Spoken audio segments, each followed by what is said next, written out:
एक बार गौतम बुद्ध और उनके शिष्य एक वन से गुजर रहे होते हैं। बहुत देर वन में चलने के बाद बुद्ध और उनके सभी शिष्य एक विशाल पेड़ के नीचे बैठ जाते हैं। उस पेड़ के नीचे एक अलग सी शांति होती है। सभी लोग उस शांति का अनुभव कर रहे होते हैं। कोई भी एक शब्द नहीं बोलता, चुपचाप उस शांति का अनुभव कर रहे होते हैं। कुछ देर बीतने के बाद गौतम बुद्ध का एक शिष्य उठता है और बुद्ध से पूछता है, बुद्ध, मैं आपसे एक प्रश्न पूछना चाहता हूँ। बुद्ध कहते हैं, पूछो, क्या प्रश्न है तुम्हारा? वह बुद्ध का शिष्य बुद्ध से पूछता है, बुद्ध, मैंने कभी भी आपको दुखी नहीं देखा। आपके चेहरे पर हर समय अलग ही मुस्कुराहट रहती है, हमें भीतर तक आनंद से भर देती है। आपके चेहरे पर अलग सी चमक है जो हमें दुख से कोसों दूर करती है। पर मैं यह जानना चाहता हूँ कि मेरे भिक्षु बनने से पहले मेरे जीवन में बहुत सारा दुख था, जिसके कारण मैं भिक्षु भी बन गया हूँ। पर मैं अभी तक नहीं जान पाया हूँ कि दुख है क्या। क्या आप मुझे बता सकते हैं कि वास्तव में दुख क्या है? बुद्ध मुस्कुराते हैं और अपने भिक्षु से कहते हैं, दुख एक विचार से ज्यादा कुछ नहीं है।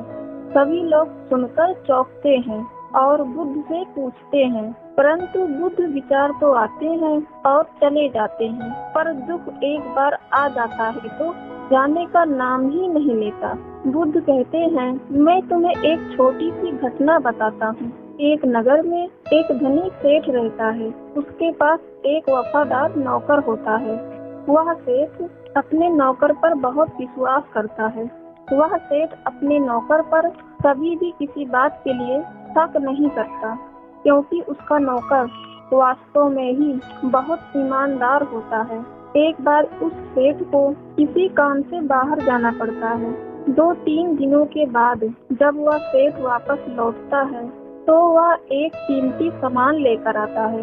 वह उस कीमती सामान को अपने कमरे में बड़ा सजाकर रखता है और अपने नौकर से कह देता है, तुम्हें खास तौर पर इस चीज का ध्यान रखना है। ध्यान रहे, यह टूटे नहीं, यह मेरा बहुत प्रिय है।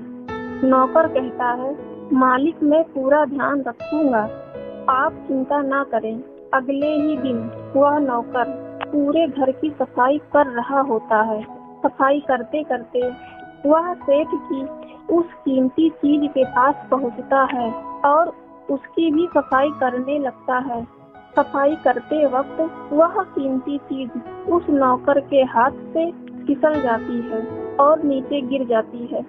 सेठ को यह बात पता चलती है और वह नौकर के पास आता है और नौकर को खूब डांटता धमकाता है, पर ना तो वह उस नौकर को नौकरी से निकाल सकता है और ना ही उसे पीट सकता है, क्योंकि वह उसका बहुत वफादार और पुराना नौकर है।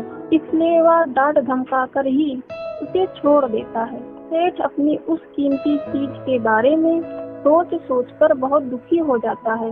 रात होती है और सेठ अपने कमरे में लेट जाता है। सेठ को नींद नहीं आ रही होती है, वह बहुत बेचैन होता है। बेचैनी के कारण सेठ अपने कमरे से बाहर निकलता है और देखता है कि उसका नौकर निश्चित के साथ खर्राटे लेकर सो रहा होता है। वह यह देखकर और क्रोधित हो जाता है। सेठ सोचता है, इसने मेरी इतनी कीमती चीज तोड़ दी और उसे बिल्कुल भी चिंता नहीं है। मुझे यहाँ नींद भी नहीं आ रही है और यह आराम से सो रहा है, पर सेठ कुछ कर नहीं पाता, क्योंकि वह उसका पुराना और वफादार नौकर है। सेठ अपने कमरे में वापस चला जाता है। अगले दिन सुबह सेठ सोचता है, मैं इस समस्या से कैसे निकलूं? फिर सेठ को एक तरकीब समझ आती है। वह अपने नौकर के पास जाता है और अपने नौकर से कहता है, मुझे बहुत दुख हो रहा है, यह बताते हुए कि वह जो कीमती चीज तुमने तोड़ी थी वह मैं तुम्हारे लिए लाया था। मैं चाहता था कि मैं उसे तुम्हें उपहार में दूं, परंतु अब क्या कर सकते हैं, अब तो वो टूट गई है। सेठ की बात सुनकर नौकर को धक्का लगा। नौकर सोचता है, अरे या तो बहुत बड़ी गलती हो गई। वो इतनी कीमती और महंगी चीज मेरे लिए थी और वो मुझसे ही टूट गई। फिर क्या? उस नौकर के मन में बेचैनी पैदा हो जाती है, दुख पैदा हो जाता है। रात होती है और सेठ आराम से सोता है और वह नौकर बेचैन रहता है। उसे नींद नहीं आती। क्यों नींद नहीं आती? क्योंकि अब उस नौकर ने उस सेठ की उस कीमती चीज को अपने आप से जोड़ लिया है, इसलिए वह दुखी हो रहा है। पहले उस नौकर के मन में यह विचार नहीं था कि वह कीमती चीज मेरी है, पर अब उसके मन में यह विचार है कि अगर वो कीमती चीज ना टूटती तो वो मेरी होती। बुद्ध कहते हैं, दुख केवल एक विचार है। और यह विचार कैसे उत्पन्न हुआ?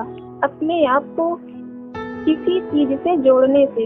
हम जिस भी चीज को अपने आप से जोड़ लेते हैं, उसे पकड़ने की कोशिश करते हैं, वह चीज हमें दुख देती है।